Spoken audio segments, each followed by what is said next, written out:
మీ personal interviews మరియు వ్యాపార ప్రకటనల కొరకు ఈ నెంబర్ని సంప్రదించండి. నమస్కారం, నా పేరు డాక్టర్ షగుఫ్తా. నేను న్యాచురోపతి డాక్టర్ని. ఈ మధ్య కాలంలో చిన్న పిల్లల్లో నుంచి అంటే ఒక వయసు వచ్చిన తర్వాత గ్యాస్ట్రిక్ ప్రాబ్లం వచ్చిందంటే మేబీ మనం తినే ఆహారం జీర్ణాశయం సరిగా లేకపోవడం వల్ల కానీ, జీర్ణశక్తి తగ్గడం వల్ల కానీ గ్యాస్ట్రిక్ ప్రాబ్లం వచ్చిందంటే ఒక రీజన్ ఉంటుంది. కానీ చిన్న చిన్న పిల్లల్లో కూడా గ్యాస్ట్రిక్ ప్రాబ్లం రావడానికి మేజర్ కారణాలు ఏంటి, అసలు ఎందుకు వస్తుంది ఈ గ్యాస్ట్రిక్ ప్రాబ్లము, అంటే దీనికి రెమెడీస్ ఓన్లీ మెడిసిన్సేనా, న్యాచురల్గా ఏమైనా రెమెడీస్ ఉన్నాయా, ఇది పర్మనెంట్గా రాకుండా మనం ఎలాంటి జాగ్రత్తలు తీసుకోవచ్చు, వీటన్నిటి గురించి క్లుప్తంగా నేను చెప్తాను. ఎందుకంటే రీసెంట్గా మా దగ్గరికి చిన్న చిన్న పిల్లల్ని, స్కూల్కి వెళ్ళే పిల్లల్ని కానీ, ఈ ఇంటర్మీడియట్ పిల్లల్ని కానీ చాలా మందిని, ఫస్ట్ పెద్దవాళ్ళు రావడం ఆగిపోయారు, చిన్న వాళ్ళు ఎక్కువ తీసుకొస్తున్నారు. మా పిల్లోడికి బ్లోటింగ్ ఎక్కువ అయిపోతుంది, అంటే కడుపు ఉబ్బరంగా కనపడుతుంది, ఉండాల్సిన వెయిట్ కంటే ఎక్కువ కనపడుతుంది, అంటే జాయింట్ పెయిన్స్ వస్తున్నాయి మా పిల్లోడికి, హెయిర్ ఫాల్ అవుతుంది, అండ్ ప్రతి దానికి తేనుపుతూ ఉంటారు, తేనిపడం కానీ గ్యాస్ కింద నుంచి రిలీజ్ అవ్వడం కానీ జరుగుతుంది. సో వీళ్ళకి ఇప్పుడే మెడిసిన్స్ వాడాలా మ్యామ్, దీనికి ఏమైనా సొల్యూషన్ ఉందని చెప్పి చాలా మంది మా దగ్గర తీసుకొని చూస్తుంటారు పిల్లల్ని. సో స్పెషల్లీ పెద్దవాళ్ళలో కానీ చిన్న వాళ్ళలో కానీ గ్యాస్ట్రిక్ ప్రాబ్లం ఎందుకు వస్తుందంటే వీళ్ళు టైంకి తినరు. స్పెషల్లీ చెప్తాను, అందరికి తెలిసిన విషయం అండి, తెలిసి కూడా తప్పు చేస్తూ ఉంటాం. మనం మార్నింగ్ బ్రేక్ఫాస్ట్, ఎందుకంటే మన బాడీలో కొన్ని గ్రంథులు ఉంటాయి, మనకి మన టైంకి మన వాతావరణాన్ని బట్టి ఈ గ్రంథులు మన జీర్ణశక్తికి కావాల్సిన ఒక జ్యూస్ని, డైజెస్టివ్ జ్యూస్ని స్టమక్లోకి వేస్తాయి. అది కూడా ఒక పర్టికులర్ టైం ఉంటుంది. ఎప్పుడు లైక్ మార్నింగ్ 8 నుంచి 7:30 నుంచి 9 లోపల మనం బ్రేక్ఫాస్ట్ చేసేసేయాలి.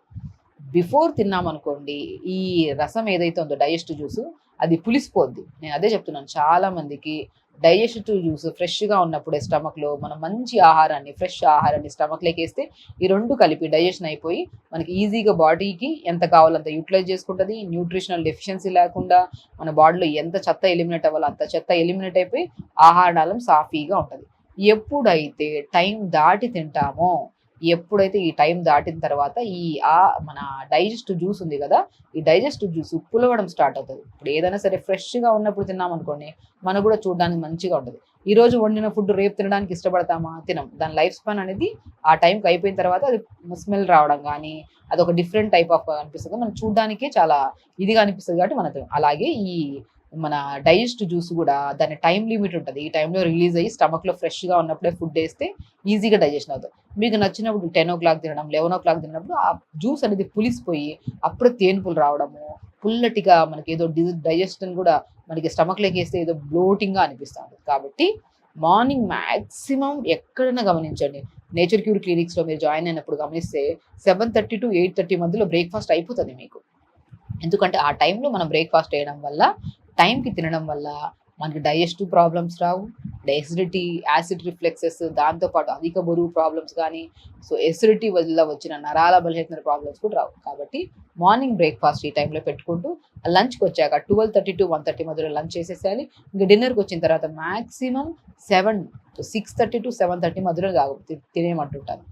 ఎప్పుడైతే ఇలా టైంకి తింటామో, ఎందుకంటే అందరికీ life styles different life styles, work styles కూడా డిఫరెంట్గా ఉంటాయి. బట్ మాకు ఆ టైంలో తినడానికి కుదరదు, మాకు ఈ టైంలో తినడానికి కుదరదన్నప్పుడు అప్పుడు ఖచ్చితంగా గ్యాస్ట్రిక్ ప్రాబ్లంతో సఫర్ అవుతుంటాం. ఎందుకంటే చాలా మంది మా దగ్గరికి వచ్చి, సో అన్ని సమస్యలు పక్కన పెట్టండి, పెద్ద పెద్ద సమస్యలు అనేది ఈ మధ్యకాలంలో ఆటోమేటిక్గా వస్తున్నాయి. ఎందుకంటే చిన్న చిన్న సమస్యలను అశ్రద్ధ చేయడం వల్ల పెద్ద సమస్యలు వస్తున్నాయి. సో చిన్న సమస్యలతో మా దగ్గరికి వచ్చినప్పుడు ఫస్ట్ మేము గైడ్ చేసేది, టైంకి తినండి, టైంకి తింటే మీరు లైఫ్ టైం హెల్తీగా ఉంటారు, యంగ్గా ఉంటారు, ఎలాంటి సమస్యలు రావు, మీకు మీరు బ్రెయిన్ కూడా చాలా క్యాపబిలిటీ ఉంటుంది, ఎంత వర్క్ చేసినా కూడా స్ట్రెస్ లేకుండా కూడా ఉండే అంత క్యాపబిలిటీ ఉంటుంది అంటుంటారు. కాబట్టి టైంకి తినడం చాలా చాలా శ్రేష్టకరం. సో ఎప్పుడో మేడం మేము ఇర్రెగ్యులర్గా తినేవాళ్ళం, ఇప్పుడైతే టైంకే తింటున్నాము, కానీ ఇప్పుడు కూడా గ్యాస్ట్రిక్ ప్రాబ్లం, అప్పుడు చేసిన తప్పు ఇప్పుడు మనకి మంటలాగా, యాసిడ్ రిఫ్లెక్సెస్ రావడము, సో ఇంకా మనకి అదొక డిస్కంఫర్ట్నెస్ వచ్చేస్తుంటుంది. కాబట్టి టైంకి తింటే, చిన్నపిల్లల్లో అయితే ప్రత్యేకంగా వాళ్ళకి ఎక్కువ ఇబ్బంది ఉంది కాబట్టి టైంకి తినమని చెప్తుంటాను. ఒకవేళ ఇప్పుడు మనం టైంకి తింటున్నా కూడా గ్యాస్ట్రిక్ ప్రాబ్లం ఉంటే దానికి కూడా బెస్ట్ రెమెడీస్ ఉన్నాయి, దాని గురించి కూడా మనం క్లియర్గా తెలుసుకుందాం. సో మార్నింగ్ లేచిన వెంటనే గ్యాస్ట్రిక్ ప్రాబ్లం ఉంటే ఫస్ట్ ఒక బెస్ట్ న్యాచురోపతి ట్రీట్మెంట్ అండి, ఒక తడి నాప్కిన్ని, ఒక టర్కీ టవల్ ఉంటుంది కదా, నీళ్ళలో వేసి ఒక 5-10 నిమిషాలు నీళ్ళలో ఉంచి దాన్ని బాగా పిండేసి మనం ఛాతీ భాగం నుంచి పొట్ట వరకు కవర్ అయ్యేలాగా ఒక క్లాత్లు కట్టేసుకోండి.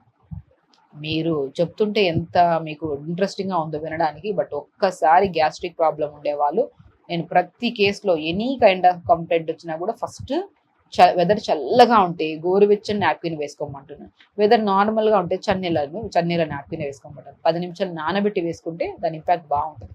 అలా పడుకొని ఒక క్లాత్ని వేసేసుకోవడము, లేదంటే వ్రాప్ చేసుకోవడము చేసి 10 నిమిషాలు పొద్దున్న తర్వాత లేచిన వెంటనే ఇలా చేయడం వల్ల 10 నిమిషాలు మనకి పేగులు ఉంటాయి కదా, మన ఆహార నాళం కదా, ఫస్ట్ మనం నాలుక దాటిన తర్వాత ఆహారం ఎక్కడికి వెళ్తుంది, ఆహార నాళానికి వెళ్తుంది. ఆహార నాళం నుంచి మనకి స్టమక్లోకి వెళ్తుంది. ఆ స్టమక్లో నుంచి మన డైజెషన్ అయ్యి మిగతాదంతా పేగుల ద్వారా బయటికి రావాలి. ఇది మన ప్రాసెస్. ఎప్పుడైతే మన నాలుక చెత్తగా మారిపోవడము, లేదంటే మనం మామూలుగా గమనించండి, నాలుక ఎప్పుడైనా సరే డాక్టర్ దగ్గరికి వెళ్తే నాలుక ఓపెన్ చేయండి అంటుంటాం. ఎందుకు? నాలుక ఏ కలర్లో ఉంది, నాలుకను బట్టి వీళ్ళ పేగులు బాగున్నాయా లేదా, వీళ్ళ స్టమక్ బాగుందా లేదా, వీళ్ళ ఆహార నాళం బాగుందా లేదా, ఎందుకు వీళ్ళకి గ్యాస్ట్రిక్ ప్రాబ్లం వచ్చింది, గ్యాస్ట్రిక్ ప్రాబ్లంతో పాటు ఇంకా ఇతర సమస్యలు ఏమైనా ఉన్నాయని చెప్పేసి అన్నిటికంటే ఇంపార్టెంట్ నాలుకనే డయాగ్నోస్ చేస్తాం మేము. ప్రతి ఒక్కరు ఇక్కడికి వచ్చిన తర్వాత పేషెంట్ని ఫస్ట్ నాలుకను చూసి, ఐబాల్ని చూసి, నాడిని చూసి ఏ సమస్యలు ఉన్నాయో, ఎప్పటి నుంచి వీళ్ళకి గ్యాస్ట్రిక్ ప్రాబ్లం ఉంది, ఏ సొల్యూషన్ ఇవ్వచ్చు వీళ్ళకనేది క్లియర్గా నేను చెప్తానండి.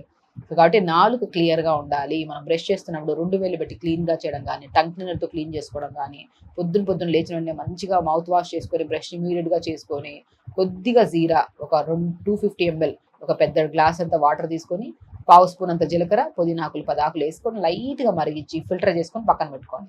ఇది తాగడానికి ముందు ఫస్ట్ చెప్పాను, తడి క్లాత్ కానీ గోరువెచ్చని క్లాత్ కానీ వెదర్ని బట్టి తడి క్లాత్ వేసుకోండి. తడి క్లాత్ వేసుకున్న 10 నిమిషాల తర్వాత తడి క్లాత్ తీయండి. పొట్ట భారం అంతా తగ్గిపోతుంది. ఎంత ఫ్రీగా ఉంటుంది అంటే పొట్ట. కొంతమంది ఎన్నో రకాల థెరపీస్ చేయించుకుంటుంటారు పొట్ట తగ్గడానికి. బట్ ఒకవేళ గ్యాస్ట్రిక్ ప్రాబ్లం ఉండడం వల్ల పొట్ట తగ్గడానికి థెరపీస్కి వెళ్తే వేస్ట్. ఫస్ట్ గ్యాస్ట్రిక్ ప్రాబ్లం పోవాలంటే పొట్ట మీద తడి క్లాత్ వేయాలి. దానివల్ల బ్లోటింగ్ తగ్గుతుంది, ఆహార నాళం క్లీన్ అవుతుంది. ఎందుకంటే మనం ఊపరితలి భాగంలో తడి క్లాత్ వేయడం వల్ల ఇంటర్నల్గా హీట్ ప్రొడ్యూస్ అయ్యి రక్తనాళాలన్నీ కొద్దిగా మంచిగా ఉపశమనం, కొద్దిగా మనం ఫ్రీగా ఓపెన్ అవ్వడం వల్ల బ్లడ్ సప్లై బాగా అవుతుంది. అప్పుడు అక్కడ ఉన్న చెత్త అదంతా క్లీన్గా మన పేగుల ద్వారా బాగా ఎలిమినేట్ అవ్వడానికి చాలా యూజ్ అవుతుంది. అంత బెనిఫిట్ ఉంటుంది తడి క్లాత్ వేసుకోవడం వల్ల. అలా తడి క్లాత్ వేసి 10 నిమిషాల తర్వాత తీసేసి మనం మరిగి పిచ్చి పెట్టుకున్న గోరువెచ్చని వాటర్ని, జీరా పుదీనా వాటర్ని తాగి, దాని తర్వాత మనం చెప్పిన టైంకి మార్నింగ్ బ్రేక్ఫాస్ట్, లంచ్ టైంకి, డిన్నర్ టైంకి. ఈ గ్యాస్ట్రిక్ ప్రాబ్లం ఉండే వాళ్ళు ఖచ్చితంగా గ్యాస్ట్రిక్ ప్రాబ్లం తగ్గేంత వరకు 15 to 20 days వరకు స్పైసీ ఫుడ్లు, పులుపులు ఆపేసేయండి. ఇంకొకటి బెస్ట్ థింగ్ ఏంటంటే పచ్చిమిర్చి లోపల విత్తనాలు ఉంటాయి కదా, అవి కూడా తీసేసి వండండి. అది కూడా it leads to chronic gastric problem. కొంతమందికి కారం ఎక్కువగా పుట్టే ఫుడ్ కూడా తీసుకోవడం వల్ల కూడా లోపల అల్సర్స్ ఫామ్ అవుతుంటాయి కొంతమంది. సో కాబట్టి ఆ పచ్చిమిర్చి లోపల విత్తనాలు తీసేసి కొద్దిగా మంచిగా, లేదంటే పచ్చిమిర్చి లేకుండా కూడా తినచ్చు కొన్ని రోజులు. హ్యాపీగా తడి క్లాత్ వేసుకొని జీరా పుదీనా వాటర్ తాగి, స్పైసీ ఫుడ్లు, పులుపులు బంద్ చేసి, మంచిగా ఈ పల్లీ చట్నీలు ఇవి కూడా బంద్ చేయండి. ఇది కూడా గ్యాస్ట్రిక్ ప్రాబ్లం. కొద్దిగా మన కొంతమందికి శనగలు కూడా పడవు, హై ప్రోటీన్ ఫుడ్ కూడా పడదు. కొద్దిగా పడని ఫుడ్లు ఏవైతే ఉన్నాయో 10-15 రోజులు బంద్ చేసి మంచిగా తడి క్లాత్ వేసుకొని జీరా పుదీనా వాటర్ పొద్దున తాగడం. దాని తర్వాత కొద్దిగా జావలు, రాగి జావ కానీ, జొన్న జావ కానీ, సజ్జ జావ కానీ, పొద్దున మంచిగా కొద్దిగా pumpkin, water melon, sunflowers use చేసుకొని మార్నింగ్ బ్రేక్ఫాస్ట్లో, లంచ్ టైంలో బ్రౌన్ రైస్, ఎక్కువ కర్రీ, లేదంటే వైట్ రైస్ అన్న పర్లేదు ఎక్కువ కర్రీ తీసుకోవడము, పల్చటి మధ్యలో జీరా పౌడర్ కలుపుకొని తాగడము.